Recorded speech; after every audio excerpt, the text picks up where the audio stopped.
Hey, everybody. We are live. Thank you for joining us. My name is Mav, and this is, although you just saw episode 16, that was a screw up. This is actually episode 17. So thank you for joining us. I have some amazing guests here for the first time. We have a legitimate full panel on this podcast, so it should be really exciting. We got Mr. 3-Bit here at Twitter's VGHD. You want to say hello? Hey guys, how's it going? Now we also have Assassin Lupa. Hello, everybody. Then we got the one and only Fugly. Hey everyone, nice to see you. Let's have a fun show tonight. And last but definitely not least, especially in my heart, is the lovely Caitlin, and she is at Twitter at CaitlinX0615. Now, especially interesting because she will be joining us live every week. She is stuck with me now on this podcast. She will be acting as the chat manager. She will be chiming in with her random thoughts and language, and it should be interesting. Language, you have to say that. And so, yeah, this is going to be a fun show, and we're going to give it a go, give it a whirl, and see how this thing goes, and we'll see. We'll keep this format going forward. I want to especially welcome all of you in the chat that have joined us so far. Xbot, Clowns, my man, Bacon from the dead, Mr. Tushy, Unknown is always there, Pong, and I see you there in the chat, Fugly, interacting, so thank you for that. So we always start this podcast with the fun speculation of the week. And can you hold on a second? See, I told you she's just going to chime in randomly. You didn't let me say hi. Oh, okay. Say hi, babe. I'm sorry. See, hi. Yeah. Oh, that's right. You didn't. I didn't let her speak. Yeah. That's common in our household. Sometimes I don't let her speak. I'm sorry. I'll try and do better. No, that's not. He doesn't tell me what to do. Someone has the last word. No, she tells me what to do, and that's how it is, and that's okay.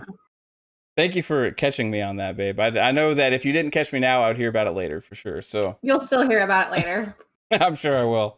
All right. So our fun speculation of the week this week is going to be, how is Xbox going to handle having all these studios and all these announcements they're going to have to make? Now, typically a studio or publisher maybe have like 8 or 9 studios tops, and they're going to have, 5 or 6 projects at one time in the works, but this is going to be a unique situation in the years ahead. We're going to have multiple studios working on multiple projects all at the same time. You can have up to 30 projects in the works. The news of announcements plus reveals and trailers is going to be interesting because the normal format for the largest publisher, I believe now in video games, is not going to work. So I want to go around the table and see what you guys think about that. And we'll start with you, Mr. 3-Bit. Yeah, so basically, I think Microsoft's approach to the next generation is just to prove other people wrong.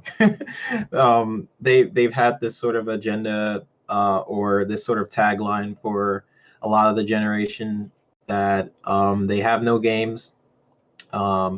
That their services isn't as good, or whatever the tagline was for the, what was it, 3-4 years. Yeah. And it seems like Phil is essentially just over time just breaking down the barriers of what people think about Xbox, I think. And it's basically eliminating people's arguments about what is bad about Xbox. Right now, they are kind of the king of Western RPGs, even though the games are not even out yet. I think it's safe to say, with Obsidian and Bethesda. They got Little Brother and Big Brother now, right? Yeah, it's so weird. They're together again. Yeah, like they had a nasty breakup, but now they're finally back together. Yeah, I think with 23 different studios, it brings variety, right? Like they don't have just first-person shooters or just RPGs. They are sort of with the 23 studios bringing a variety of the racing games, Forza. You have Ninja Theory with the third person, and the Initiative bringing that AAA huge experience that can be compared to maybe something like Tomb Raider or Last of Us and all that. So yeah, I really like their approach that they've been working on. They've been very communicative with the community. Like I message Aaron Greenberg a couple times, he messaged me back, and that's not very common. Lucky. With it's not very common. So yeah, I'm excited for this next generation. What do you guys have to say about it? Breaking of Aaron Greenberg, though, he also like had that trailer, the God's Geeks. He made a point to make sure he put that at the end of the launch stream. So that's just interacting with community, big time, you know. So yeah, what are your thoughts on Xbox and how they're going to handle, you know, all of these game announcements they're going to be having to make over the years, Lupa? I think that they will put out some shows here and there, maybe 1 or 2 a month. I think they said they're going to launch 3 AAA titles to 4 AAA titles a year. I actually see them doing that. I'm looking forward to what they're going to be bringing out. I hope they handle it well. I hope they get a hang on how to deal with putting out live streams or streams, letting people know, because they've messed a few up. Yeah. Maybe they should make sure they should book Dealer or Cult to make their videos. Be really good. But yeah, I think that they will do it. They are getting a grip on things now. I think everything. I love the way they're transparent and they're looking after the gamer for a change, and that's nice. I agree. What about you, Fugly? What do you think? Oh man, so it's kind of a different kind of contrast the way Sony did it and the way Microsoft did it. Now I've been reading some articles, and I don't know, I'm not an insider, I don't know how true they are, but one of the things that was supposed to happen was PlayStation 5 was supposed to release last year, so a year ahead of the Xbox, but because they were vocal, because they were upfront, they were open to the fans, to everybody about the tech, the device, the ins and outs. So I've heard that Sony decided to do a little bit of a revamp on their system to try and release at the same time, or trying to compete with it. So one of the things about them being all open and everything, it's good. It's definitely not bad. And there's so much to think about that. Like Lupa was saying, for them to release at least a AAA game every quarter, there's not going to happen overnight, because all the studios, it's hard to manage. Just like thinking of you having one kid opposed to having 5 kids, they got to manage, but they also have to manage the cycle, you know. And it's a cycle of work, and then output. So there's things to settle. But as far as them announcing, I think the best way to do it. They haven't been they've been open, but they haven't really been doing a good job at things, because every event, starting with the May event, and then the July event, and then there was nothing done on November 9th, which I was hoping for them something. It hasn't been really consistent. They're always holding some back, and that's something that's frustrating. Hopefully they get better at it, or start improving on things, you know. Once they get a rhythm going, you know, they settle down with all their studios, they're definitely going to get a rhythm going. There's no need for E3. There's not going to need for Game Awards. If every quarter there's something coming out, they're going to have a rhythm, or some sort of calendar or agenda, if you will, of, okay, so we'll announce something for quarter 1, quarter 2, and they'll have the little things going. And you can always expect that year after year after year after year. Hopefully that's the way it'll go. Do you have anything to add with this, babe? No. Yeah, on mute, by the way, I think. Sorry, Kaylee was being loud. Okay. No, I don't. Yeah, what about what's going on in the chat? Anybody got anything interesting about this? No, not about that. Awesome.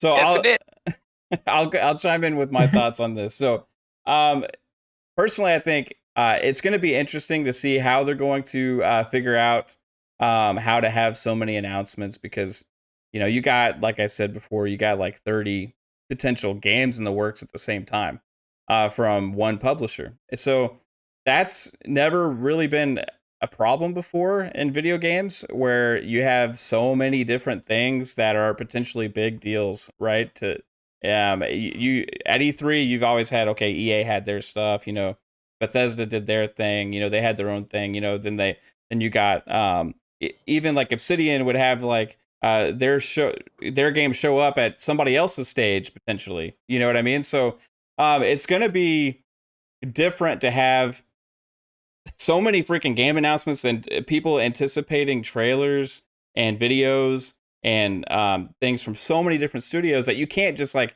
Microsoft can't just have this like 2 events and expect everything to get out there.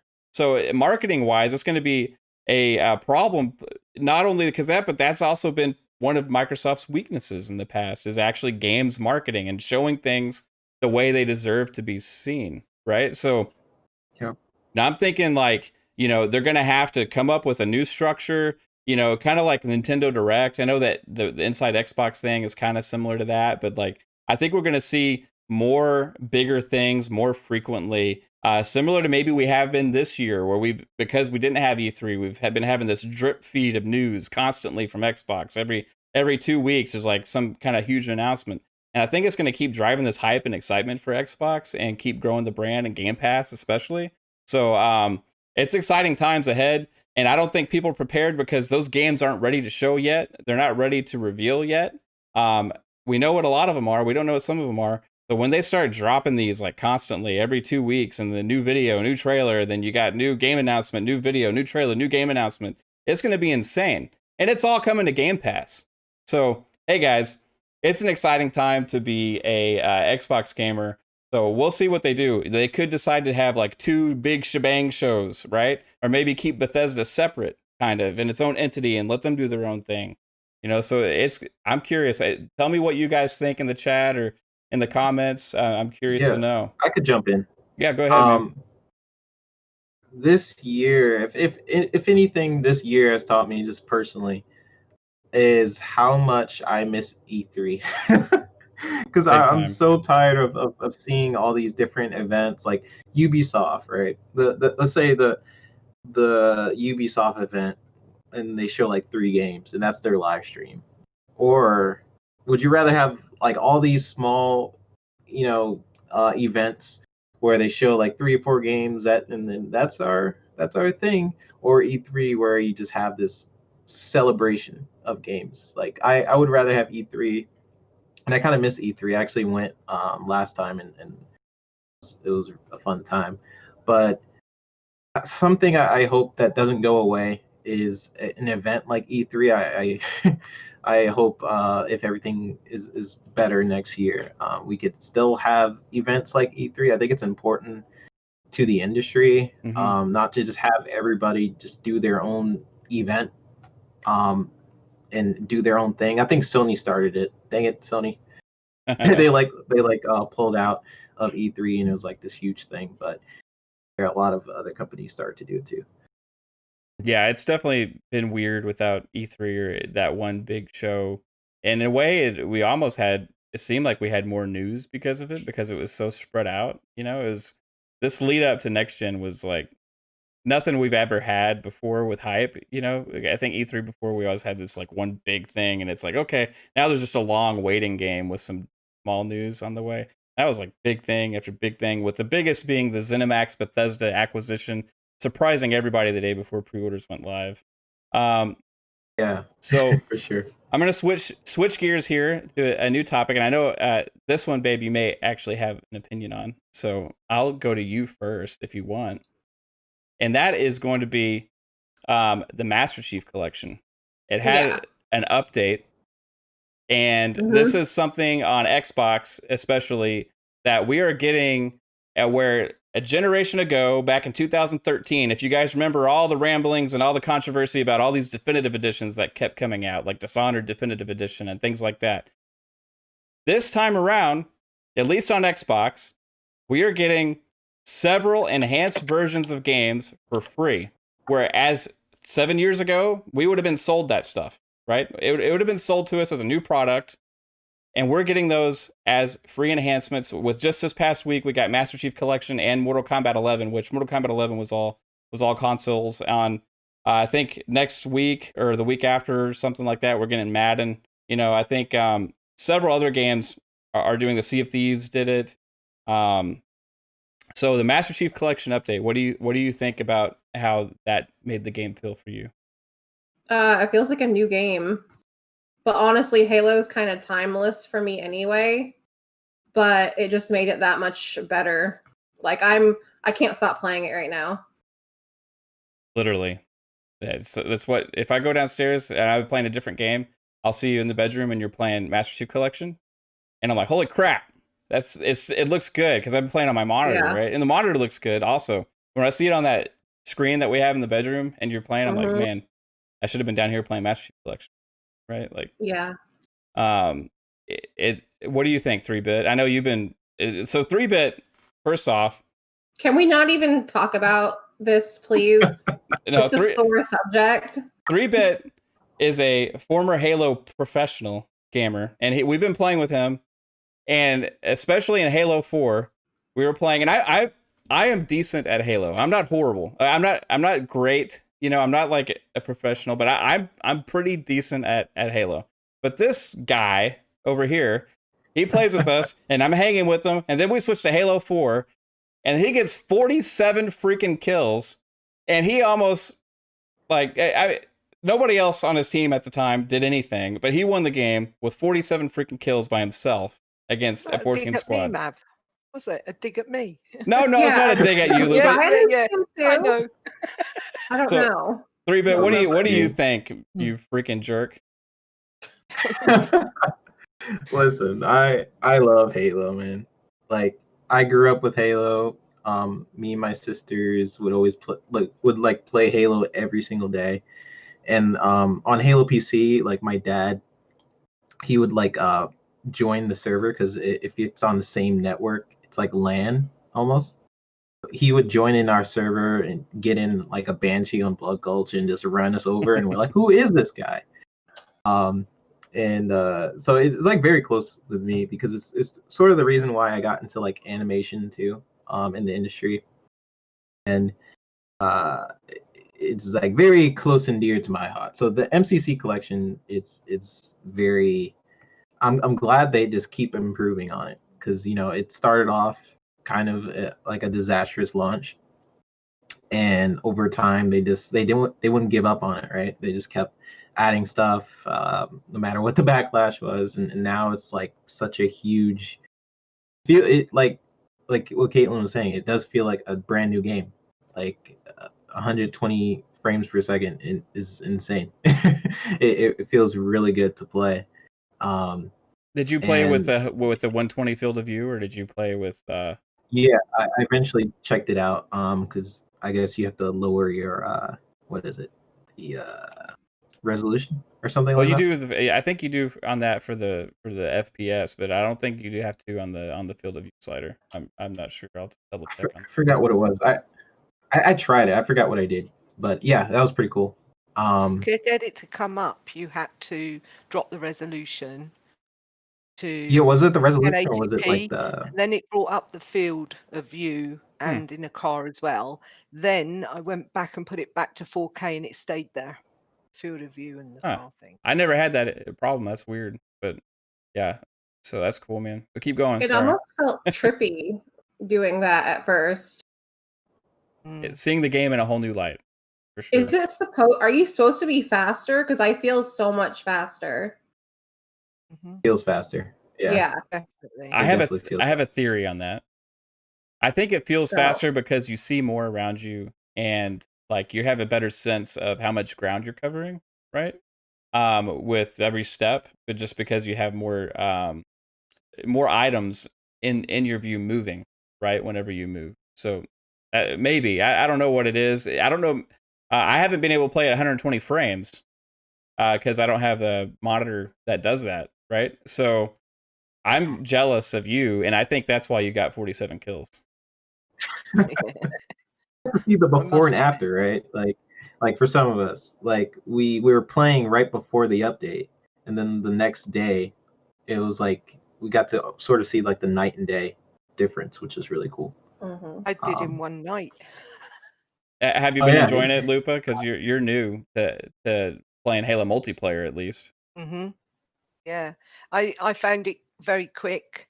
Maybe my reactions aren't quick enough as well, which doesn't help. But I started to get better the more I played it. But I actually did try it before the old Halos, before the update, and the difference is night and day for sure.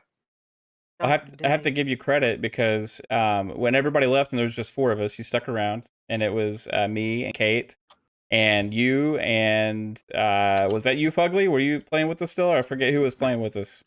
I was playing with you guys, yes. Actually, I started playing the update before anyone else. While you guys were still updating, I was already doing some games. And from the previous game to that one, it was night and day. I said, man, even throwing grenades was very, very different. Which and of course, what made for me the better it was the 120-degree view. That was great. That's still great. 120 field of view for me, like, is the biggest difference. And not only that, but I don't know if they made any other enhancements, but like they've been saying, it just feels like a new game. If you are a Halo fan right now, like Halo Master Chief Collection for me is the best Halo experience you can have playing Halo right now. Even over the great multiplayer of Halo 5, I implore everybody, please, if you're a Halo fan, which you can tell that I am by that thing that my wife got me that I built right there. It is a must-play title right now because it feels like a brand new game again. Halo 2 Anniversary, multiplayer especially, is it's magnificent. So, yeah, I love Halo. I do think there's more than just seeing more frames and more area around you.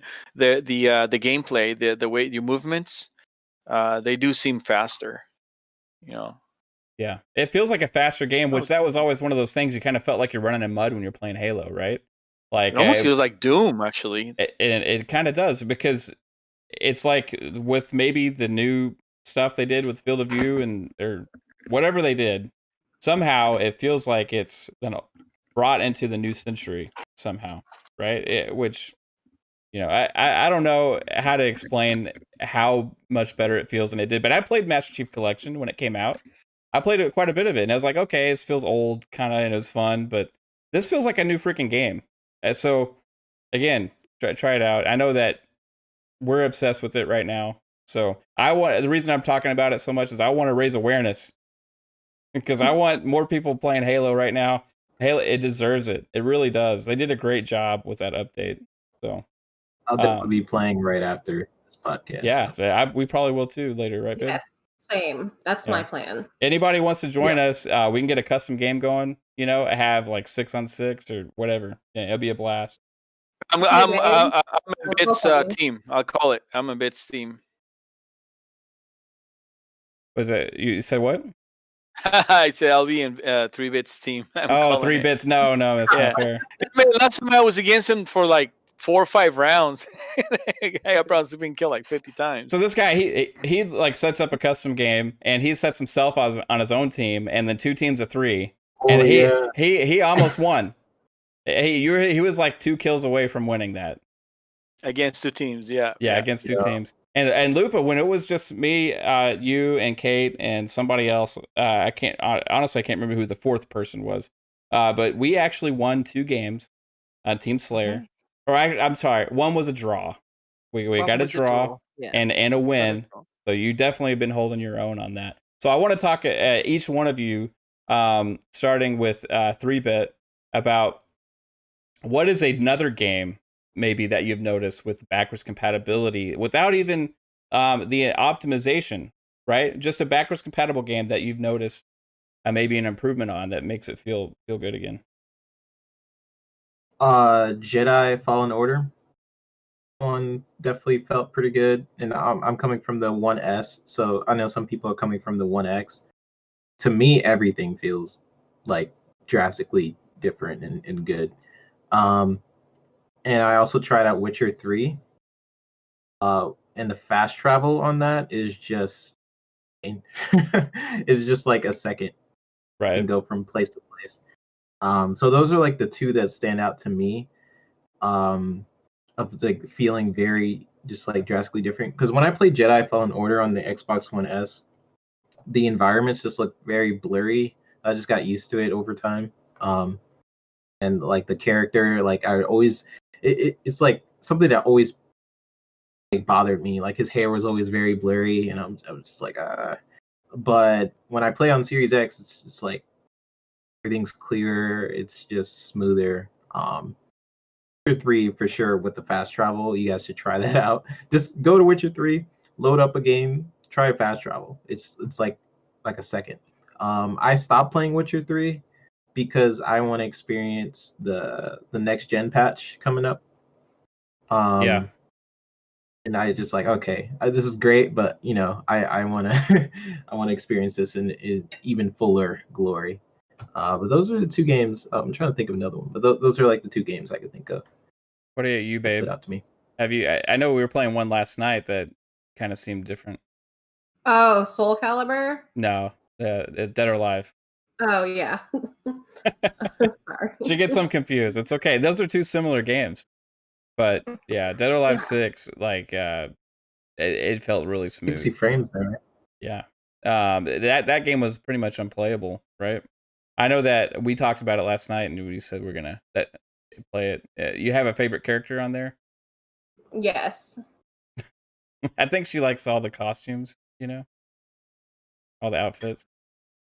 Yeah, they're very interesting. Anything going on in the chat right now? Yeah, I was gonna tell you, is it Infinite? Is Yeah. that how you pronounce it? It's Infin 3T. Oh. No, I'm just kidding. It's okay. Infinite. Oh, you're the asshole. He said, Yeah. so who does one have to blow to be on Mav and Caitlin's podcast? He said apparently Fugly paid the price. Oh, gee, you were going for that. Fugly. Yeah. Oh, yeah. Hey, it was fun. No, I'm just kidding. Well, I blow a halo. I suck. Well, I'm getting better. So what about you, Fugly? What's a backwards compatible game that you've noticed has been dramatically better playing? Well, you know what? You never played on an Xbox before, right? I have never. So no. Let me rephrase the question for you. Which Xbox game feels great that is an older game, maybe that you weren't expecting to play as well as? Well, all I've been playing is older games. I haven't bought any of the new ones. I've been playing. I've started playing Fallen Order, and I was hopping between games here. But since I started playing, I don't play easy mode or intermediate or normal. I always play the games, even the MCC Halo that I started at the Legendary. So I started the Fallen Order at the Jedi Grandmaster level. And something just clicked on me, so I'm stuck in that game. That's all I've been playing. But all the other games I tried, they seem really fun. I mean, I know they're old games, but I've never played them, so to me they're new. Including MCC, I've already beat Halo 3 and 2, Combat Involved, and I'm working on 2 now. And now 4 came out on PC, but I think I'm just gonna do it on the console until Infinite comes out. As far as the frames go, they're looking smooth. You know, I like it. I'm used to that from playing on PC, but I'm digging a console. I really dig it. All the games I've played. I'm not sure which first game I'm going to buy out of the new ones. I haven't purchased Assassin's Creed. Now I do own, and I've played all of the Assassin's Creed games on PC on Steam. I love them. I am a huge, like Lupa, I'm a huge Assassin's Creed fan.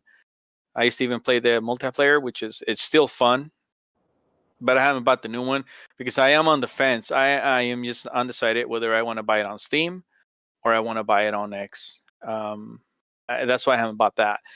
Same thing goes for Cyberpunk when it comes out, and so forth and so on. Most of the games, unless they're the first party games, are going to be on solely on the X or Game Pass. But Game Pass will also have it on PC. So that's something I haven't made up my mind about. What about you, I like Lupa? all the games. I know, Lupa. You've been playing pretty much Assassin's Creed Valhalla all the time. But is there anything older that you've been playing that maybe it's from the Xbox One or before?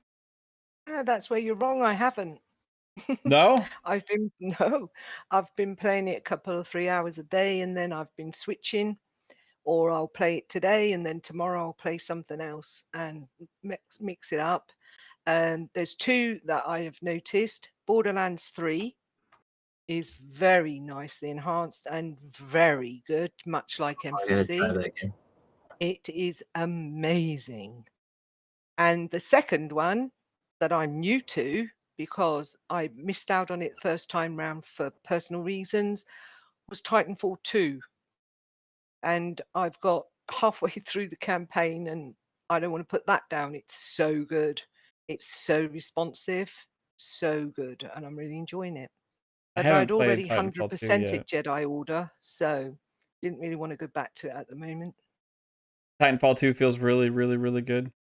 Really, really good. Yeah, 'cause that was already like a great game that a lot of people Mhm. overlooked, you know? So I think with these updates and that we not even just the updates, but the games that just run better because they're on Series X or Series S is I think it's going to bring new life to a lot of these games that may have been dormant for a long time. Mm. And the reason I was bringing up with you, babe, was Dead or Alive 6, because that was a regretted purchase that I had made. And that game we always played like Dead or Alive 4, you know, together. Mhm. And games like that, right? And Dead or Alive 6 we bought, and it just like ran like crap. It would like freeze, you know, it would crash. The frame rate was jittery and all over the place, and it's a fighting game, so you can't really have that experience with the fighting game and expect to enjoy it, you know. Mhm. So when I saw Digital Foundry did their breakdown of Dead or Alive 6 and they said it was running at 60 frames per second, smooth like butter, I was like, holy crap, you know. And that's without any kind of update or optimization or anything like that. So we booted up that game and played it, and honestly, like it feels like one of the smoothest, best fighting games out there right now. And we were just playing it last night, and it brings to life what I think a lot of the creators' vision was for these games, what they intended for us to experience, but was limited by the hardware. Maybe PC players on a lot of these titles got to experience that, but console gamers kind of got the crappier experience, you know. And I think that there's a lot of games that we can all go back to that maybe we overlooked. For example, on PlayStation, the big one that everybody's talking about there is Days Gone, right?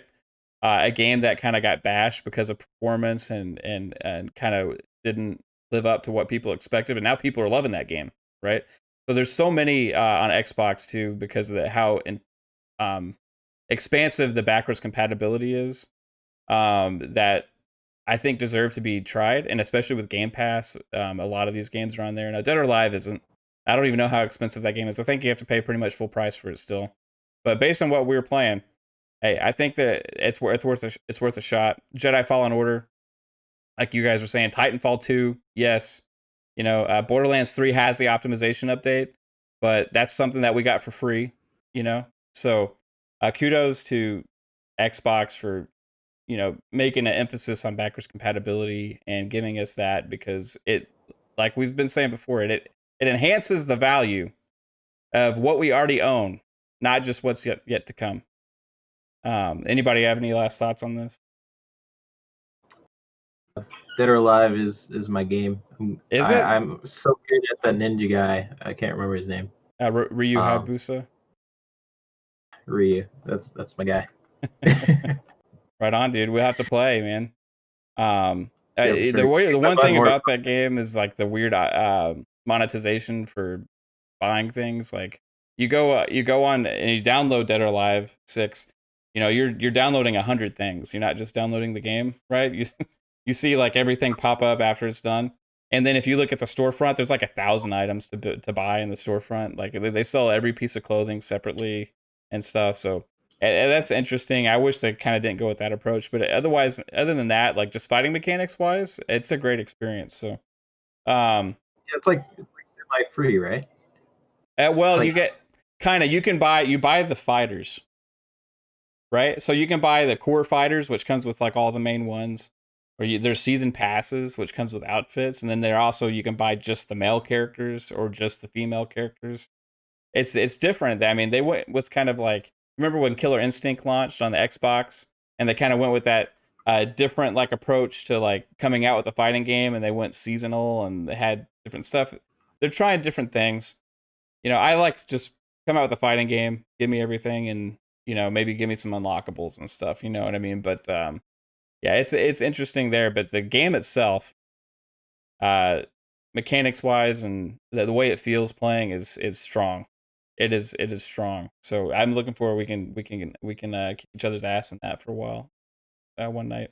Now be careful, babe. Be careful with her because she'll just keep kicking you. No, I don't. I just button mash, and whatever happens, happens. So here's a question: is button mashing a valid playstyle? I'll go to you first, No. Bim. Do you have an You answer? going to me? Yeah. Is button mashing a valid playstyle? I don't know. That's what I do, though. She's good at it. If it's not valid, she's good at She's it. good at it. She's brilliant at it. If that's what she's doing, props to her. That's what I say, Caitlin. Keep going, girl. Thank you, Lupa. What are you drinking? Me? Yeah. Grape juice and vodka.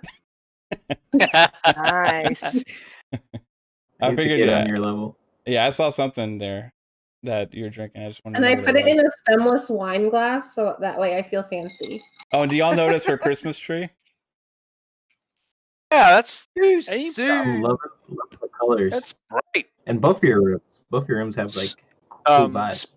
Speaking of wine, did you show Caitlin I think she's a IGN employee. She spilled wine inside her Xbox Series X through the top, and no idea Yeah, why. He told me about Lupa that. was saying that you just not saying it was Lupa. You just don't do that. But why would you do that? I don't get it. It wouldn't be me. That's stupid. No. I And then don't there's waste the girl that Why'd you do? Why'd threw you her boyfriend's PlayStation in the subway Oh, track. Yeah, I saw that. I saw that. I was like, whoa. And did you That's see what how he ran? happens Did you when see you how he fuck ran up the women. stairs? Yeah. It was like he's trying not to make a scene, but he already knows that the scene already happened, so he's just running. No, he's he just just running up wanted to that get away stairs. from her with his PlayStation. Yeah, man, that was crazy. He must have done something pretty bad. I don't know. Why was she carrying it? That's what I don't understand. That could not be in a setup. Oh, did I show you guys the video of the guy that grabbed a PlayStation right outside of the store and he just broke it? All that for clout, Yes, I don't understand. And why is this stuff happening with? Now we saw the one video of the guy made breaking the Xbox Series X but that was a YouTuber that always does that. I think With like he buys with new a tech. refrigerator. fake. Yeah. It was So, fake.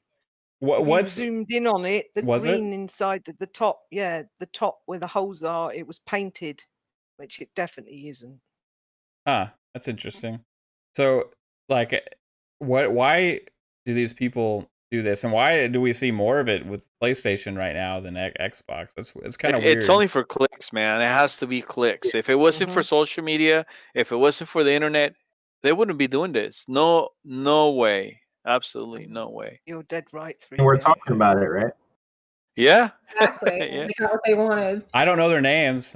I didn't share out the videos, but yeah, I have no am idea who talking they about it are. right now. So you're right. It's like when you see this like crappy trailer on TV, like why do they make that stupid trailer, and then that's all you talk about for a week, or a commercial. You don't or want to whatever. give them kudos, but sometimes you can't Yeah. help it. It's so stupid. You have to say something. Yeah. These people, there's some characters out there. But hey, it was their money, I guess. So, I guess if they want to, he made it look like I an just Xbox, like- but it really wasn't. He didn't do that. he had a hard time destroying that Xbox with that fridge, though. I mean, it took a lot of hits. Yeah, I it did. certainly did. Oh. It's all that MDF he used. Clout, like MDF. Console says, man, all for clout. That's exactly it. But you think about it, if you're a YouTuber, if you're some kind of social media guy, and you do things like that, your video goes viral. In one night, you can make at least $30,000. Like the guy that did that to the Series X, man, his video, like in a couple of hours, it went to 300 and some thousand views. That is right there is several $1,000s at least. That's So several it paid million by stupid itself, you people. know. And then that guy goes around and buys 6 Xbox Series X's and sells them for $1,000. No, jeez. 3,000. But you know whose fault is it? Who fault is that? That's sold them that's all. the consumer's fault. That's our fault for paying Buying that 'em. money. Yeah. It's He our fault sold for doing every that. one of them for $3,000 a piece. I saw King David. He sold his That's what I'm PlayStation talking Space for about. 3,000, and I saw a guy. One of the guys paid $10,000 for a PS5. And I was like, "What is wrong with I this can't people? even lie. If I they was got the thinking money about to doing it. blow, yeah, I guess whatever. I But 10,000? would come on, wait. $10,000. No joke. Yeah, $10,000 for a PS5. Yeah, I wouldn't do I it, really I'd wanted wait. one, but yeah, Not Would you that have bad, paid no. 10 grand? no.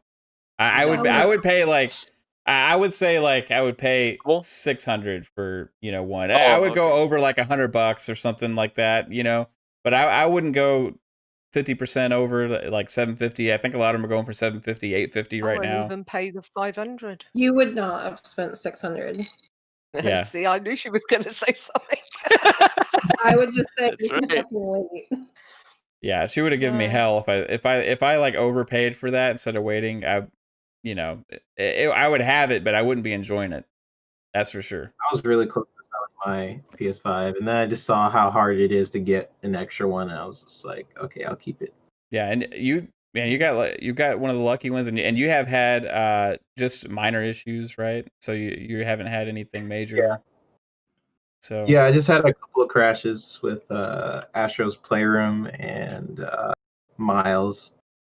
Just a Right. couple crashes. yeah, that's typical stuff to expect around launch. So just I know that they've been having some issues with the firmware and stuff on that side, and hope they get that fixed without anything major. But I think for the most part, for people, if they haven't had issues yet that already have them, then they're probably in the clear. You know what I mean? I think it's these ones that maybe. I saw one guy today. I know it's the Xbox podcast. I'm not trying to bash PlayStation. But one guy today it was a developer from a game studio, right? And multi-platform game studio. And he had got his PlayStation. He was kind of annoyed because when he turned it on, it went, and he called PlayStation. It was not having luck and stuff. So he's a developer. He's kind of a tech guy. He knows what he's doing, right? So he takes it apart, and it was a sticker that had come loose inside of the side of the PlayStation, and it had gotten in the way of the fan. So when the fan was spinning, it was like the bicycle with the card thing, right? It was making that sound.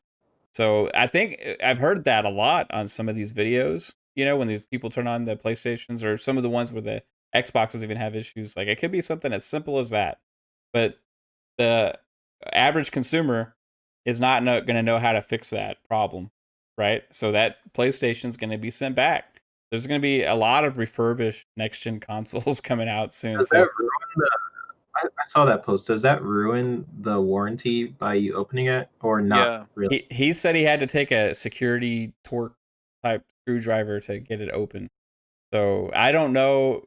It's usually those things have seals on them, where if you break the seal, you know what I mean, then it voids the warranty. But I don't know. He knew what he was doing, but I wouldn't mess with it, right?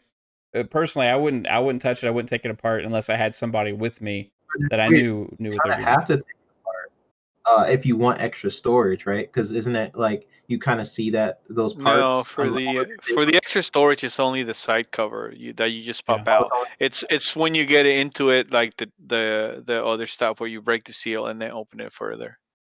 Remember the Japanese guy that had the breakdown? After he did that on the side panels, and he pointed out the I couldn't remember if it was just that. He pointed at the labels, and then he cut the labels, and he continued further. So I'll say this about that, just personal. I think the average person probably is not going to know how to access that, but at the same point, the average gamer is probably also not going to be looking to expand the storage as well, right? So I think it would be nice to have another solution, especially since you can't move your PS5 games to an external drive. That could be a potential issue in the future, but we won't really know until they actually make those drives available to be used, because it's actually a disabled feature even right now. So nobody can even do it until they come out with the updates later for that. So Yeah, Um, that's just the firmware Yeah. update, so you can do that. anything going on in the chat, baby? Yunan just said he sent you a message about the dude that broke the Xbox Series X. I guess he knows his name. Plain Rock. Or is- Yeah, I'm not gonna say his name. I don't want to give him clout.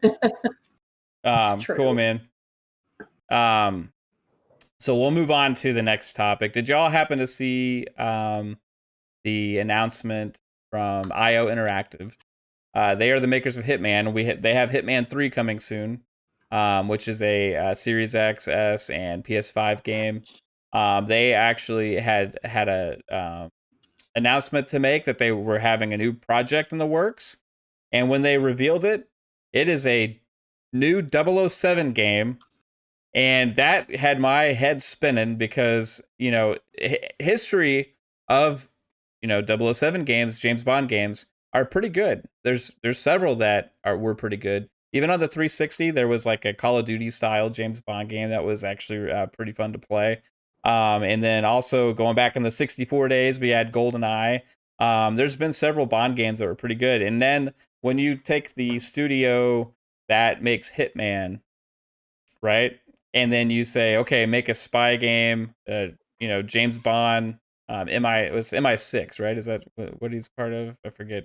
No, that's Mission. Is that Mission Impossible? What is James Bond? MI5. James Bond. MI5. I don't MI5. know. Yeah, you should be the expert on this, Lupa. Is it MI6? MI5. MI5, whatever the British ops special Secret agents. Service. Yeah, the CIA of the UK.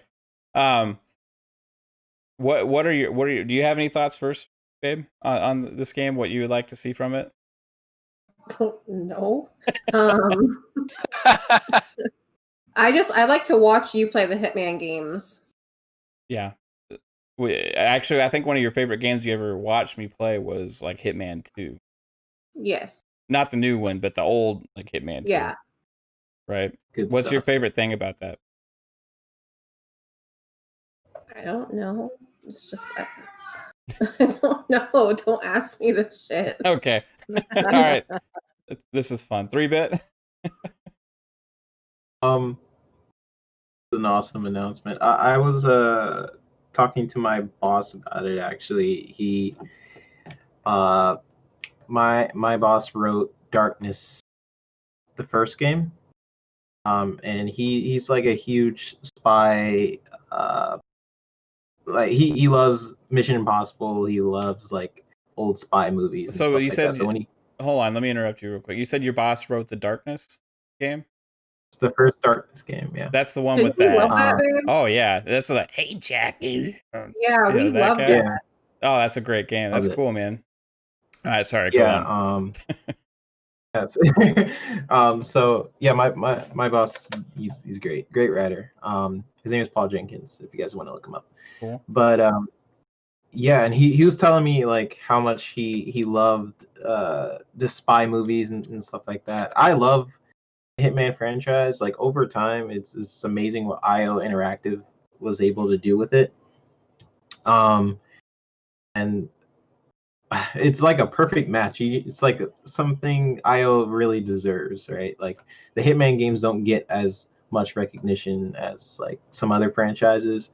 But I feel like if they had an IP like 007, then it would just, it'd be very successful. So awesome that they're getting the 007 IP, because I feel like the Hitman games are pretty much like 007 games anyways. Like yeah. So I'm excited for it. I felt the same what way, do you guys- man.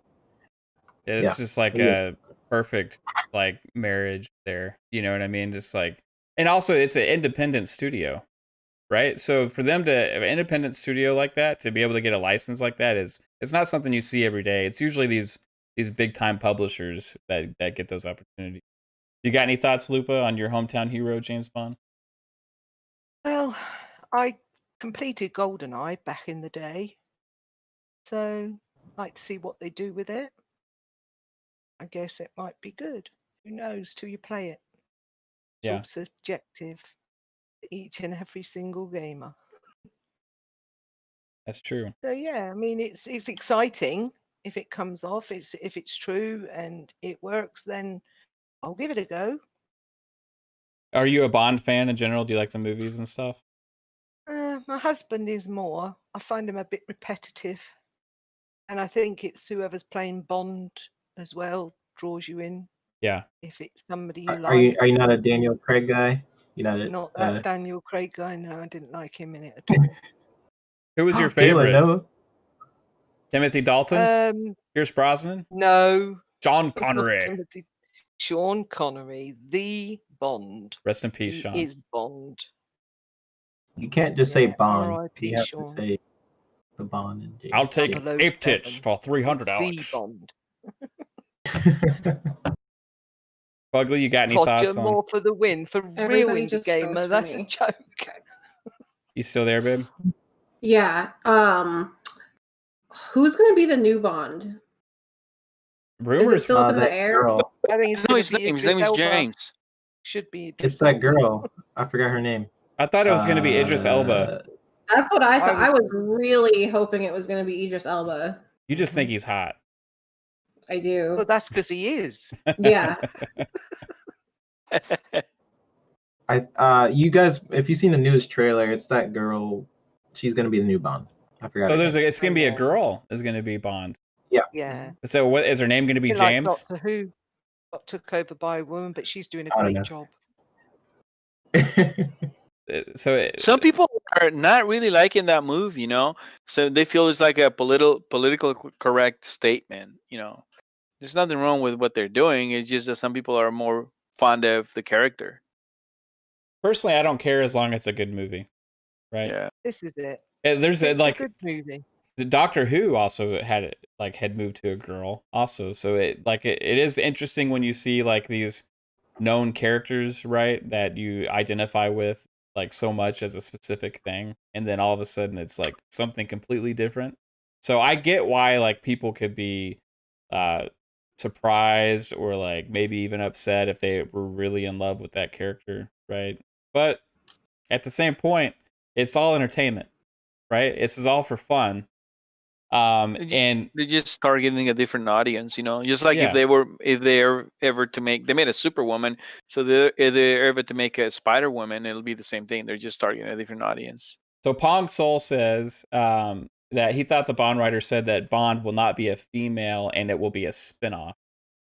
Well, that would What? make sense. Like if they went, maybe it'd be like his illegitimate daughter that he just found out about from one of those Bond girls in all the What? Bond movies. I don't But- know. But if you're part of the No, okay. You can look this up. Type in new Bond girl on Google, and Lashana Lynch. She's the new Bond. Unless that is the spinoff that he's talking about. Yeah, I don't know. We'll have Could be. to look that up. We'll do it eventually. I'm gonna have like a movies / podcast, and we'll have some fun talking about this. regardless of the movie, I don't think the game is gonna be like that. I think the game is sticking to the traditional story. But if anything, man, I don't know if you guys are like me, but when I was growing up in the 90s, I had two sisters and my brother, and our rivalry in games, it was enormous. Starting from the Nintendo and Super Nintendo days, we spent hours just battling each other.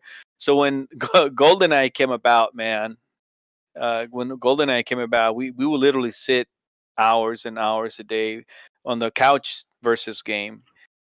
So hopefully this one will have something similar where you have a very fun multiplayer experience. It would just be great, Yeah. Whenever I think of Bond games, my mind jumps to multiplayer. Yeah. Did any of y'all I don't play think that? IO has ever done. Did they IO have Hitman multiplayer before? I don't think so. I can't think of Hitman that was multiplayer. Can you? I don't know.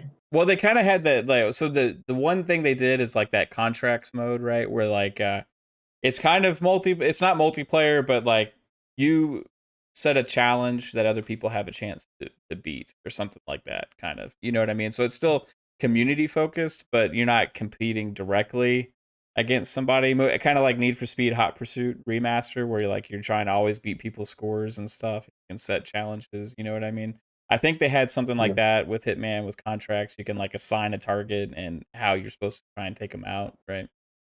So that was interesting. But they had this 360 game that was kind of like Call of Duty. Anybody remember that game? Yeah. Yeah. It was pretty good. I'm not exactly sure why, but for some reason, a lot of the games nowadays, they're not supporting the couch play, the 4-player couch play. That was when I was growing up. That was just fun. You know, getting on playing online is fun, but sometimes you got a family or friends over.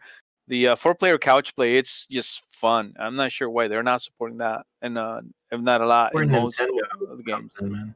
Yeah, That's where Nintendo does that. really. Yeah. Third 5 has that actually, surprisingly, which is kind of like I don't know the last time we've seen that in a racing game. You know, on besides Nintendo. So it's a 4-way split screen. Yeah, they got a 4-way split screen. For Oh Third man, 5. that's just nice. I like that. So babe, you played on the 64 a lot back in the day, right? Did you ever play GoldenEye? No. No. Did you ever I play? played Sonic. What? Yeah, I've never. You missed I never out. even seen the James Bond movie. You Yeah. both said you're not Daniel Craig people, right? I like the No. Daniel Craig movies. I thought Skyfall was one of the best Bond movies. I love that. I like how he went back to his old house, you know, and set the booby traps thing as kind of like Home Alone, but for adults, you know.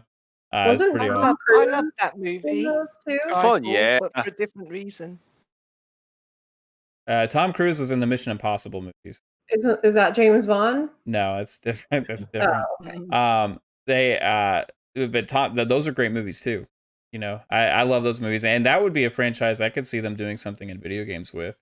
You know, that could be fun. Pretty much like Uncharted. Yeah, I mean the stuff the action sequences in the Mission Impossible movies are just insane. You know, but I think it has to be Tom Cruise doing it. I remember the last one, he broke his ankle jumping from building to building. I You know? remember that. Yeah, I it was watched that in insane. real time. That was sick. Oh, Yes, Yeah, Chucky Chan did the same thing when he was making a movie. crazy. Yeah. but I love Skyfall, but not for the movie. I love the Adele song. Yeah, Yes. That's yeah, what I love that's why it about it. starts. Yeah. that's It's another thing about amazing, Bond that. is the song and the villains. Mm. hmm The villains are Draws great you too. in. Yeah, I Sam do love them Sam for the Raimi. music. Was that his name? Sam Raimi. Oh, Yeah. that's the director. No, the Right? No Country from Old Men guy. You remember in Skyfall when he takes out the mouth thing, or was that Sky? That was which one was that? I think Was that that was a mix. Casino? Who's that guy that played Javier a Bardem. queen? What's his name? There was a guy from No Country for Old Men, that Javier Bardem. He was one of the villains. Oh, he was a great villain. But one of them, I think it was it Skyfall? I can't remember. The guy who played Queen in Bohemian Rhapsody. He was, Freddie Mercury. Is it Oh no. Rami Ismail? Is that his name? Rami something? Rami Malek. Is it Rami Malek? Yes. yeah, there you go. I Love think him. that's Freddie Mercury. Yeah, yeah. That's Queen's probably Googling my favorite. it. Yeah, it is Rami. I'm looking it up right now. You can tell. Yeah. I'm not cheating, guys. Thank you. It was on the tip of my tongue. Yeah, it's Rami Malek. Yeah, he was good in that Bohemian Rhapsody movie too. So hopefully the game will be similar to that. You know, they got to start somewhere, and then because usually you want to start a good solid entry into that series, and then follow up with a nice sequel. You know what I mean? Yeah, I mean, I think the sky falls the limit for this game, and it's story wise, you know, that developer can do a good story. You know, they can set up good sequences of gameplay, and they have good mechanics, and the graphics in some of those Hitman games are gorgeous. Like if you go into one of those levels where they have like the mansion, you know, it's an inviting world to explore, and you could imagine being Bond in a casino level like that, and just walking around. getting your martini shaken, not stirred, and like going around and gambling and then killing people behind the scenes. So it'll Do be you think fun. they'll I'm looking do forward to it. the Assassin's Creed route where you can play as both guy and girl, and the title is the 007, or do you think they'll just choose like a character? That would like, be interesting if you could create your own Bond. Yeah, being able to switch characters, because especially if a character has different abilities or capabilities, and depending on the mission, like a big dude, you put him up for like some physical attack. But if it's something to sneak around or be tricky, then you get this slender character, that sort of thing. That'd be That just sick. makes it a little bit fun. I used to play a game for Mission Impossible, and that was a Nintendo. I think that was a Nintendo Yeah, 64. I can't remember. N64. So I there played was a that. Mission Impossible That game. game was so good, man. I really liked it. I played really it. liked it. What was it like? Was it like a Contra style type game, or like what was it? It was like Splinter Cell because you had to do stealth, and you also had to do fighting, and you had to do all outsmart opponents, but also do like tech type of hacking. It was. I liked it. You played it right, 3-bit. Completely forgot about that game. Yeah, wow, that was a game you brought out that weird memory of like a kid. you think you Man, I think it's love those fake. games. Yeah, I did have so I grew up with Nintendo, Super Nintendo, and 64. That was probably the last console I've had. I did purchase a Switch, give it to my nephew. I purchased a 360 and gave it to the same nephew, but later he told me he had the red ring of that, so then he went to PlayStation 4. But so I've been on PC since about 1997, something like that. Crazy. Wow. I don't know how I didn't know that game existed. Did you have a 64, Lupa? I did not. My child did. What was your I- That guys' was first console? I that had every 64 was console. revolutionary, man. It was Yeah, we it we was had great. like they went from the Mega Drive, the Master System, the Mega Drive, the Oh N64, yeah. the SNES, the NES, the Game Boys, all the way up to the DS XLs, you were a and good mother. the Wii U, and now the Switch for the grandchildren. But I That's play Breath of the awesome. Wild on it. Oh, Godcase is here. Hello, hello, Mr. Cameron. Hey, I was gonna say something. He's talking about professional stuff here. I don't think it's been said yet, but if you guys like the graphics, if you guys like the animation, guess who created all that? Mr. Hint: it Godson. wasn't math. No, That's right. That's right. Good job on that, Kate. Thank you. yeah. Yeah, she Wow. definitely knows what she's doing with that stuff. I do not, and I put everything that she sends me in the template and upload it and stuff. But she's the magician of the aesthetic of this podcast and the fun speculation, everything you see with my Twitter handle and my overlay for streaming and stuff. That's all her. So. You mean she creates the I don't want to call it postcards. They're more like pictures actually when you post something on Thumbnails? on Twitter. Yeah, that exactly that. You do those? Yes, I do his thumbnails. Very nice. Thank you. I like how Great Master job. Chief is Us like we're in. We do a great Master job with Chief. our aesthetics. Yeah. Yeah, it's a great job. Thank Master you. Chief is like watching over our conversation, and I Yeah. like that. Yeah, he's the guardian He's a over there. He's actually the moderator of the chat. So you guys don't want to mess with the Spartan. Yeah. So anything else going on in the chat, babe? You wanted to bring up? No. Cool. All right. So another topic before we get to the last. There's two more topics. So this one is going to be storage options for the series consoles. And the reason I'm bringing this up is because I ran out of space. And with all the optimized updates we're getting on these games, it's creating a problem. It created a problem for me. I was sitting at 94% for over a week, and I had to delete stuff, move stuff around from drives, and it was just getting irritating. So I bit the bullet, and I got a external 1 terabyte card thing. Y'all saw me. I put that little video on Twitter of me opening that, plugging it in, and stuff. it's been a great experience. I mean, it works amazing. You know, it's expensive, right? But I just want to know what y'all's thoughts are. If you think it's going to be a continuing problem now that we're getting even more updates on games. Like I said, Madden's coming out with theirs on I think December 4th, and Call of Duty itself. If you have Warzone with the HD texture pack, and you have Black Ops Cold War, now these are popular games, right? These are games that a lot of people are going to have on their hard drive. It takes up 240 gigabytes. 240 gigabytes. That's over 25% of the available storage on the Xbox Series X. That is, I believe, now the files are smaller on the Series S, so I don't know what that would be. But, you know, just from like a sheer size perspective, if that's something that we have coming in the future on these bigger games like this, I'm curious if you guys think it's going to be a continuing problem, or if you think the solutions they have in store for us now are going to be enough, or what your thoughts are. Let's start with Fugly on this one. All right. Good thing you started with me, because I myself went to 98% full on my X. I do have Warzone, and I do have the high def pack. It asks you for it, so I took it. I have another game. So I've been deleting games. One of the things that I did, I was able to plug in my USB, and I have terabytes. I have a network drive and I have a USB drive. They're all SSDs, except one of them. One of them is a Raptor, which I used to use on all the computer. That spins 10,000 RPM. It's still pretty fast, but like Mav was saying, if you have patches onto a game and you're able to go back and forth, I've had the issue where it drops the patch.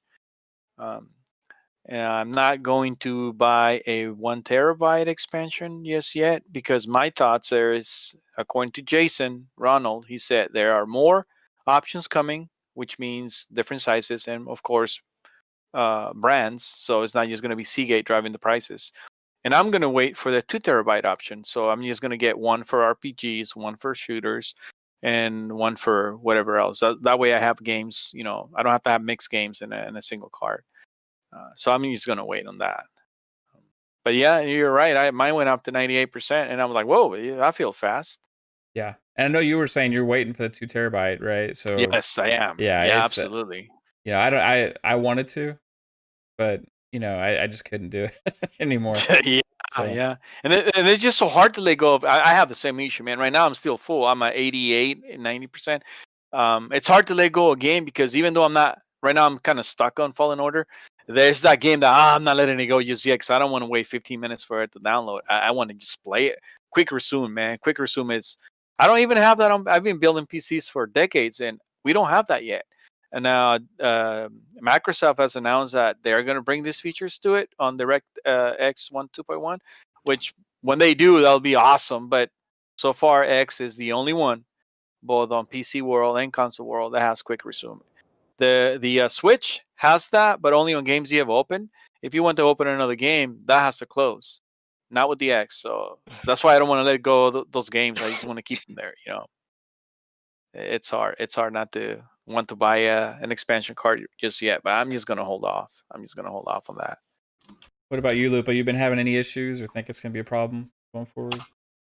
I've got a 4 terabyte external, and I just swap over to the hard drive and back again. I'm not paying that kind of money for a 1 terabyte. I'll be waiting 2 terabyte, maybe 4 terabyte if I can get it. But I think that the storage options are a bit bleak at the moment. But as soon as all the other makers of such storage start kicking out their storage, it might drop with the competition price. Yeah, I agree. Do you have an issue where I heard somebody, I think Mav also mentioned it, where if you're transferring games from your internal to your USB, the patch just drops? I haven't had that issue. It happened once for me, but it hasn't happened again. When I'm transferring, I transferred over Borderlands, and it immediately updated, if that's what you mean. So you have to wait for the update to go through. And if you transfer onto your internal, it does the update for that. But if you transfer it back, it does the unupdate back to your hard drive. Because they don't want you to be able to play the optimized version from your hard drive, do they? So I assume that's the reason. The one difference on that is the Master Chief Collection, for some reason, runs when- the optimized version off of your external hard drive, which is weird. I don't know because I haven't put it back. I haven't put it Yeah. back. I've just kept it internal, so I don't know that yet. But that's the experience I've had where I've put a couple of games in there, realised I hadn't got that. They went straight to internal, and I didn't want them internal, so then I transferred them back. So yeah. So everything's running smoothly for you now, right? Yes, I've not had any problems at all. Like, although you got there faster, I actually started downloading the MCC patch quicker. Yeah. Like first, and then you caught up with me with your faster speeds over there in America. Yeah. But eventually I got there. yeah. It was going really slow for some reason at first. It's like in the kilobits. You know, Yeah, that's but just a then server issue. mine was doing a regular download, like it was hitting reasonable speeds, but it was just a big, what was it, 41.52 gigs, I think it was. Yeah, it's like 40, Patch. 41, 42 gigabytes, something like that. Yeah. It was pretty good. And Fugly over there somehow got like on this express train update, you know, and he was going like 250, 300 gigabit per second. It seemed Yeah, like. I downloaded it within minutes. But you guys got to realize, I live in the Silicon Valley. Miles from here, it's AMD. Miles from here, Samsung. Miles from here, Apple. And miles from here, Microsoft. And miles from here, everyone. I'm in the Silicon Valley, so all these companies are around here. And they're all on the fiber network, so I'm close to them. Yeah, I'm close to all these servers. That's pretty cool. xCloud's going to run like a dream for you, sir. That's for sure. xCloud is a great thing. Even that Tetris Connect game, you play it off of your phone. Even if you're not close, it still plays pretty well. What about you, 3-bit? You've been having any issues storage wise? I don't know. It all depends on how many games you play. I like and flip between games. Some guys stick to a couple things. It's not, you know, I flip between a lot. So what's your experience been? It's all really dependent on your play style. And I know some people will be like, oh, I play one game at a time, so it doesn't affect me. But think about that with multiplayer games, right? You can't really finish a multiplayer game. I mean, you can, but it's like less likely. Like you can reach the highest rank, whatever. Most likely you'll play with your friends. You continue to play, and you keep adding these multiplayer games. It's just gonna add up, and your storage. I had to get the terabyte thing because I just know myself. I know I like to jump around to different games. I have like a very short attention span when it comes to video games, except for Halo. Halo's like the one game I can play for like forever. Are we the same person? I think we're the same person. Every other game is just like, I'll play for a bit, and I'm like, okay, let me play this. I just jump around a lot, and when it comes to Halo, I just play for a long time. But yeah, I needed the terabyte space because I just jump around, short attention span. And so I really, you know, I had to get the terabyte. I just know my. Yeah. I'm kind of curious. They say this was an option for everybody. For everybody on chat or here that has an X, you have the ability to uninstall the campaign and then just keep the multiplayer.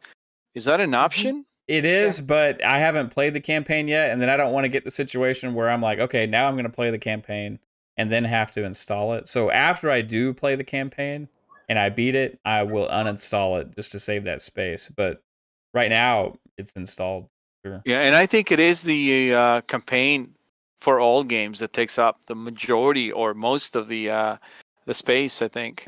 You say that, but for some reason, from my experience, these multiplayer games always have bigger file sizes. Maybe it's because there's more than one mode, so they're having to have like, you know, 2 separate size installs almost. If that makes sense. Or a lot of maps. Yeah, I don't know what it is, but then also you have like games that have like the additional content that keep coming out, right? And that takes an additional storage. Like Mortal Kombat is over 100 gigs. Right? For Mortal Kombat 11, after you add everything up, it's like 110 plus, you know, for that game. and that one just came out with their update. True. I have Sea of Thieves, and that thing keeps updating all the time. Yeah. What's going on in the chat, babe? I see you've been typing away a lot. We're talking about like home decor. So Say what? you're drinking grape juice and vodka and talking about home decor. This is great. I mean, Yeah, I know you love that. So I saw Froggy said that I need to get a tree, and we have. I told you that. Yeah, we've discussed this. She said I need to get a tree for my backdrop back here. I said no, I don't need a tree. Not because I have anything against Christmas trees, but one of the things I hate most in life is spreading the branches on a fake Christmas tree. Yeah. It is freaking tedious. And Never have too many. You guys Too don't many buy the real trees. trees? They sell real trees. I've never done the real tree thing. Her family has. Like, you always had a real tree, grew up right? with real trees because I was born and raised in Vermont, so we always had real trees. I've always had a real Is tree. that a real tree? No. This No. one? No, this Don't is like a think so, it's pure white. white tree. I got two Oh, I dogs get and a cat, and like the cat would be going crazy with the real tree, and the dogs are probably trying to be pee on the tree, So Or if you train them, my cat Yeah. doesn't touch the tree. but He'll he'll lie on even his try back and eat play this with a one. bauble. Oh, he's been eating this one like crazy. Yeah, My friend's cat used to shoot up the top of the tree Yeah. and it'd fall over with it in it. Wow. Our cat is 19 years old, so I think at this point there's nothing left that he can learn. He's just unlearning things at this point. That's quite old. Yeah, he's deaf now, so you try and yell at him, it doesn't even work. You can't get his attention. And his meow doesn't sound like a meow anymore. It sounds like a freaking. Croak. It's like, yeah, it's scary sounding. It'll do in the middle of the night out of nowhere, and it'll wake you up, and it's jarring. You'll sit up thinking like a monster's in the house or something. That's how my cat got. He was 27. She was 27, I should say, when she left. but 27. Wow. 27 Oh, years So old. you mean She's I the might have to same live age with as my this bastard daughter. for 8 more years? You could do if he's healthy. Yep. He's 'Cause pretty healthy. My cat was the same age as my daughter, so I know exactly how old it was. But yeah, she lived to 27, and the other two lived to 19 and 21. Wow. This one I Oh. got now is a little shit. Yeah, this He's cat's about always 7. been healthy. I will never own another cat. Nothing against cats. I'm a dog guy, but I just don't I'm like a the litter dog. box. Litter I'm boxes. the dog. I don't have them in the house. They use a cat flap and a dog flap. Yeah, You don't go to the toilet in my house. yeah. With the They use the freaking neighbors' gardens. yeah. How many? Very much a dog person too. How many cats does your family have, babe?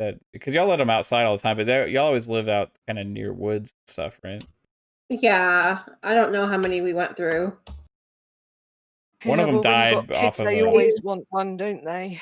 They just always got killed somehow. One of them Oh. died by sliding on a canoe.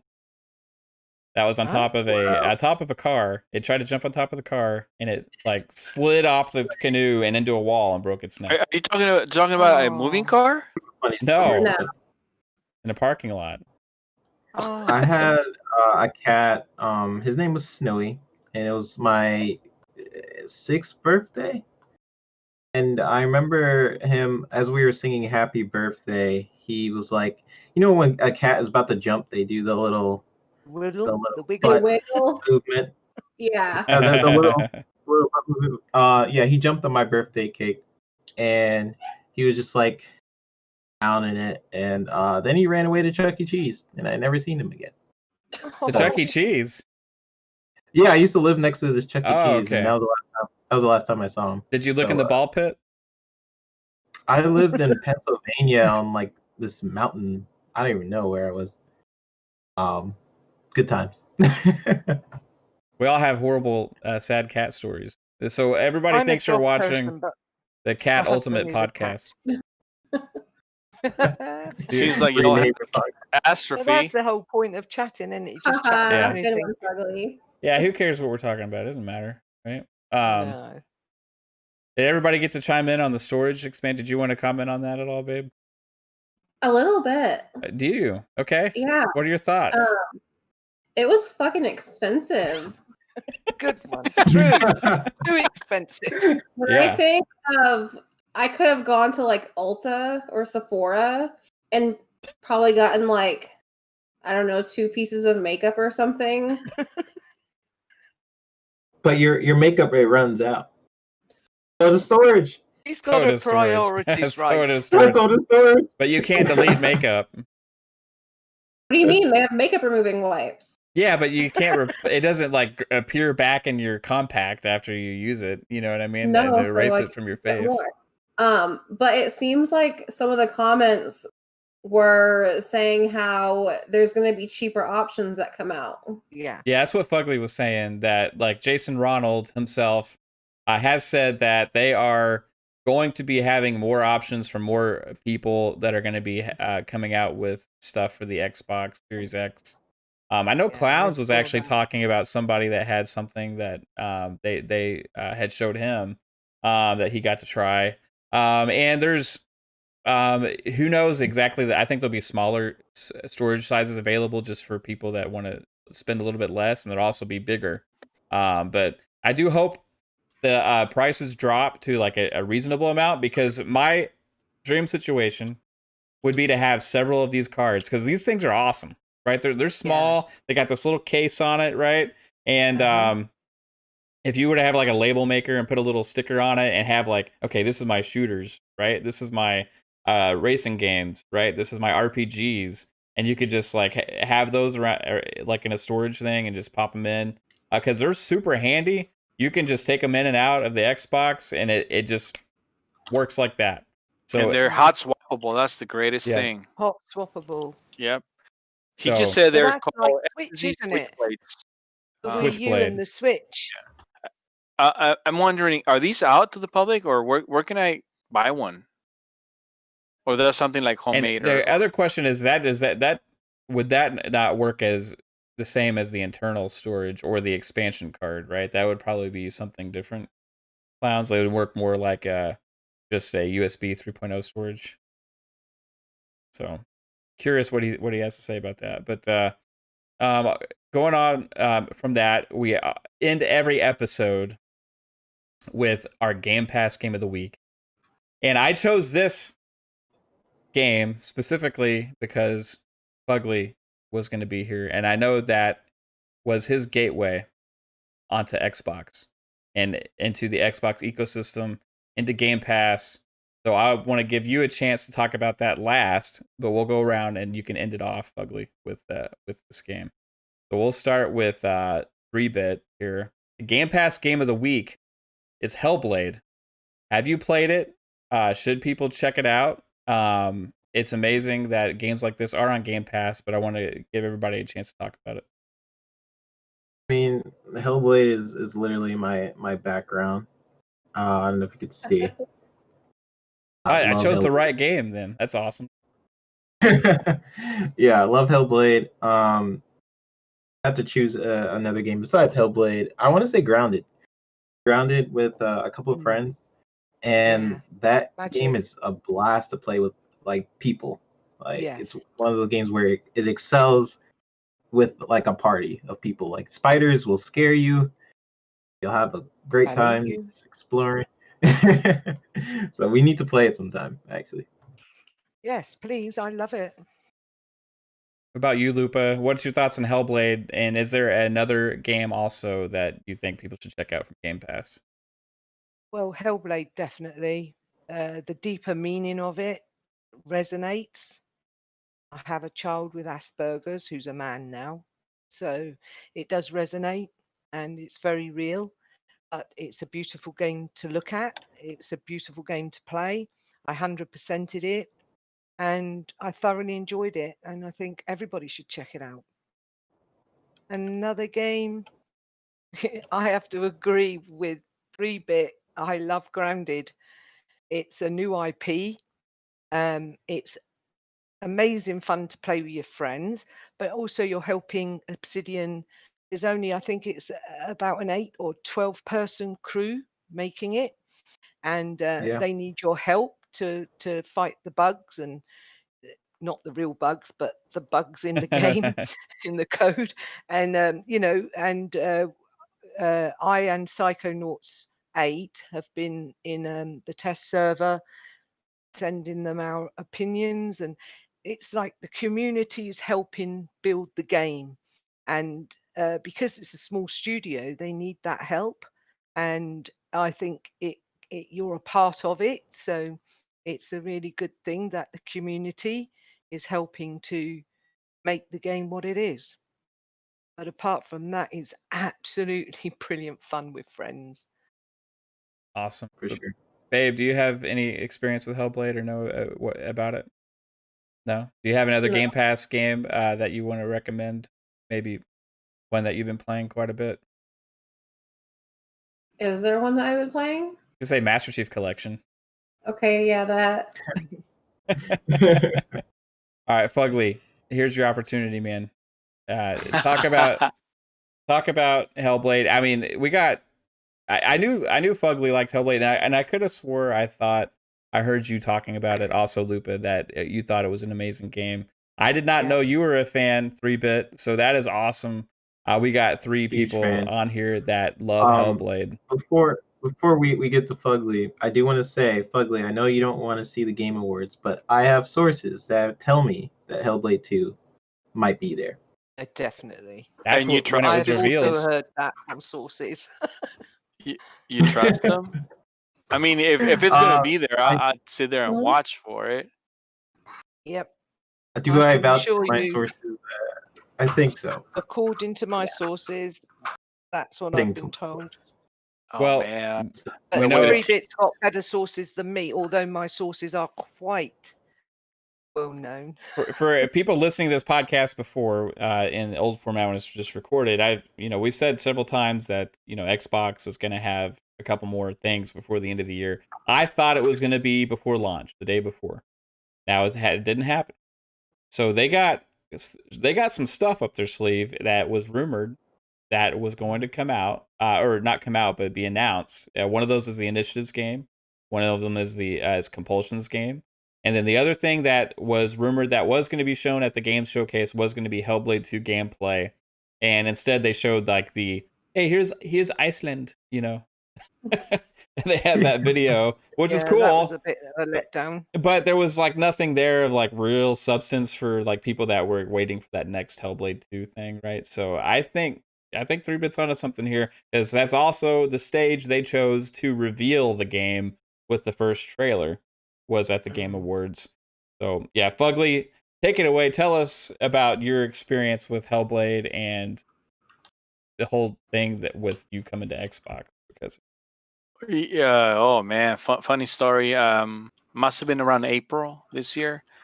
I have no idea. Between games and Netflix, I'm a huge movie show addict too. So when I open up my browser, I have Netflix, Hulu, Xfinity. I have Comcast. Also Prime. I'm a Prime member, so I have Prime Video. And somehow on one of those links, I click on a YouTube video, and lo and behold, there was Senua, and I'm like, whoa, what is this? And I got to watch that the whole trailer of Senua, and I'm like, whoa, what is this? And then of course on between the shows, between those, I kept watching more YouTube videos about it, and it turns out it was only on Xbox, because I had no idea what Ninja Theory was. I had no idea what Xbox was up to. I mean, I wasn't into consoles for decades now, so I didn't know what how things were. So I entered the Xbox scene. That's how I got interested into Xbox. I started watching a lot of YouTube videos in regards to Xbox, in regards to Senua, in regards to this, and in regards to that. And it took about 2 or 3 months for me to finally say, well, how do I get this game on Steam? $30. And then I came across, of course, Xbox. And then I saw the Xbox trailer on the Microsoft webpage. And I'm like, well, this is going to be, and then I started reading into Game Pass, and I'm like, oh, okay, well, instead of buying $30 on Steam, because I mean, I just love the Senua 2 trailer. It just caught my eye. Yeah. And I'm like, well, I'm not going to like this So game. many times. Yeah, I did. I must have watched it at least Oh, with 30 it, times or okay. something. that controller scares you, Kate. Yeah. So what I did is I looked into Game Pass. I paid $1. and for $1, I play Senua, and I beat the game. And oddly enough, I completed it 100%. I'm like a completionist. I got all the signs and everything. I had that special ending reveal thing. At the end of at the end of that game, it just, and I also had that. I was playing it with headsets, on the computer. I played it on Game Pass for PC. I had no console. But by the end of the game, I was hooked. So then I'm like, okay, I'm keeping Game Pass. I didn't cancel it after the month that was up.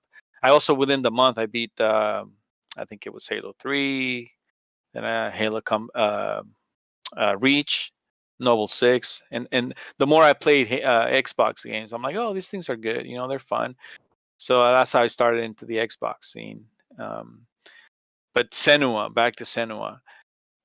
It was kind of a disappointment. And it's actually sort of a bad note for a lot of people. I saw a lot of videos, a lot of YouTube people saying that what they did on the July event, where they just put the developer saying, oh, by the way, we're taking a vacation in Iceland here. Check it out, guys. Nothing to do with the game. A lot of people took that as a negative note, And for me, I'm on the fence on that, They didn't show anything about the game, where they're at or anything. And another thing I heard was they did have it ready, but they chose not to show anything. Like Mav was saying, keep a little bit here, keep a little bit there, hold things back for a later reveal, and that kind of sucked. But come to Senua, man, I am hooked. If everybody's batching Xbox for, oh, you got no launch titles, blah blah blah. Had they had Senua as a launch title, it would have been, in my opinion, it would have been lit. I mean, that would have sold it right there. That is a console seller, because I know a lot of people that don't like Xbox, that they've all stated and said, oh yeah, I'm getting Xbox just for that game. But it didn't happen. It didn't have it. Hopefully they'll have it next year, maybe. I'm not sure. Now that 3-bit saying they're going to have it during the Game Awards, I wasn't planning on watching it. I wasn't going to watch it. But if you're saying that they are going to show something, I am going to watch it just for that game. That is my anticipated game of I hope Xbox. my sources are correct. And also, like, the dev videos for Hellblade 2 or Hellblade, the first one, is what got me into the game. Like, I watched a lot of the dev videos that they had with the voice actress and what the game meant to Melinda? them and how they researched. Melinda. Yeah. And how they basically researched with different psychologists about, like, basically seeing things that aren't there, and how it's a brilliant game. Did you see the footage where they're film how they recorded the voices? So you have a Microsoft in the middle, and you have people, going around the Microsoft, turning and speaking. And because they nailed it. If you play that on a headset, man, they nailed that. I was just telling people, if you're gonna play that game, don't play it at night, and don't play it with a headset, because it is kind of creepy. It'll creep you up. Mm-hmm. Only game I think that 2 is going to be much better as well. You think so? Oh man, that's so. just. Y'all have any predictions? Do you think it's going to go bigger? You know what I mean? Like, it was a it was a focused experience, right? It was a pretty focused experience, and that's one of the things that made it so good at the same time. But people tend to have expectations when a game does well, and then there's a sequel like this. How do you make it better and not the same experience again? So I don't know. Do y'all think they've talked about, like, recreate? It is Iceland, right? Am I wrong about? Iceland? Yeah. So that's the difference. Is it? Do you think they're looking at making this like a bigger open experience, or do y'all think that it's going to be like just more Hellblade 1 but new? Well, I did a little bit of research on this, and lo and behold, this game, it's about a 9-hour game. It was created by a super small group of developers with a limited budget. They didn't catch my eye, 3-bit's eye, and a lot of other people, but they caught Microsoft's eye enough to buy that studio on a single IP, because I think that is their top IP right now. So now they double or triple or even made a bigger size in developers, but also on budget. So now they have time, money, and talent. What are they going to do? What are they going to give us? I've been thinking a lot about this. What does the gameplay look like? In this game, it has to deliver. I mean, I don't see any other way. They're giving it money. They're giving it talent. They're giving it time. They're gonna deliver. I don't know much about Ninja Theory. That is the only game I've played. But from the limit, I think they only had like 12 or 20 developers, something like that. They did a great job, man. I mean, that game was flawless. What's the multiplayer game they just came out with? So I forget what it's called. Bleeding Edge. Bleeding Edge. That's right. Bleeding Edge, yeah. Yeah, some people like that game. You know, I mean, I haven't really played too much of it. I played it a little bit, but yeah, I think they're a talented studio that's capable of a lot of different things. You know, and they've proven that now. So we'll see. I mean, it's on Game Pass, guys. So Bleeding Edge? No, well, the Bleeding Edge is too. Is it? I have not seen it.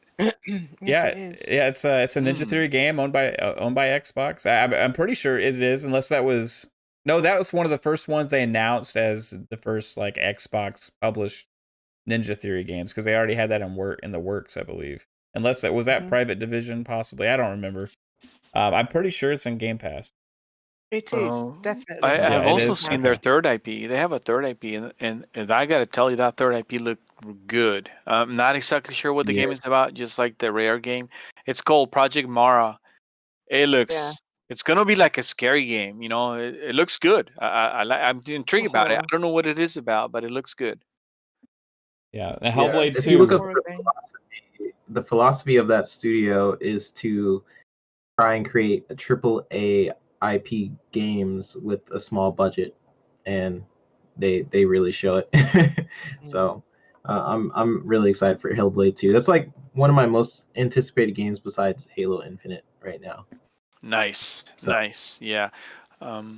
They you know, if everybody is batching Xbox because of their studios, they got no talent, blah blah blah. But I gotta tell you, man, you guys were talking about Grounded earlier, small group, and Obsidian so far, more than the Initiative. We don't know anything about the Initiative, right? But Obsidian has, to me at least, proven that they are a developer, not just with talent, but with, I don't know how they're doing it. They're juggling at least 4 IPs, and they got one that they haven't announced. So they got Grounded.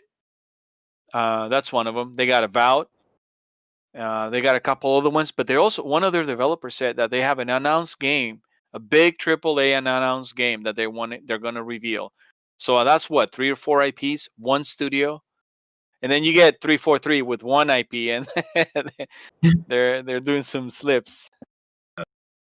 Yeah, we had a comment on the chat from Super Cooper. So yeah, welcome to the chat, man. And yeah, I would also agree with that. That's one issue, or not an issue, but one thing I noticed when I was playing that game is that the combat could use maybe a little bit of an overhaul. You know, maybe kind of add to it quite a bit. So that would be a good thing for Hellblade 2. And Hellblade 2, just like Hellblade 1, will be on Game Pass. So that will be a future Game Pass game of the week, as will all these other Xbox games that we have coming. So, babe, is there anything else going on in the chat, or anything you wanted to bring up, or any last thoughts? You're on mute, baby. Oh, before you go, are you going to stream the? Do you know how a lot of YouTubers, they stream the Game Awards? Yeah, I'll do a. Well, actually, I was invited from some guys to actually take part in theirs. They do Project X Talk, which is a podcast, and he invited me to join them on the during the Game Awards for some reactions. So that'll be my plans for that. Do you have any last thoughts, babe, or anything for the chat? No, just starting to say bye to everybody. Cool. I see we had quite a few different people hop in. I see Clowns is heading out. Take it easy, man. Midway's showing up, a fellow 4 guy, just like Clowns. VJ was in here, so we actually had all 4 guy recorders in here at one point. So thank you guys for showing up. Pong Soul, Avish. Pong Soul's like in every freaking podcast chat. I don't know how he does it. It's amazing. I think he has a bot that just like actually like chats for him and shows up to these podcasts. It's the only way possible. Froggy, we got sorry if I don't mention your name, but we had Mr. Tushi in here earlier. Yeah, he had to go to bed, right? Old man. Cyber Gunter. We had Lady AF. Yep. I think that's us fuck, right? Yeah, that's what that means. Yeah. That's what that means? Yeah, Okay. I was confused about that. yeah. I was like, what? Yeah, that's what that means. Yeah, maybe she doesn't mean it that way, I but was I'm just pretty confused. sure. I mean, okay. It doesn't mean lady, it means as laid. Yeah, laid back. That's what I was thinking. Laid back. More like the sexual Oh. laid. Yeah, that's what I thought you meant, Lupa. Okay, now I'm more confused. Fugly's Now- That's what laid she's told back. me I'm when like, I've been "Oh." chatting. Now somebody will have to message her after and say, "Hey, you got to check out the end of this podcast," because I don't think she's here anymore. But I appreciate it, guys. Yeah, Cyber Gunter said it in the chat.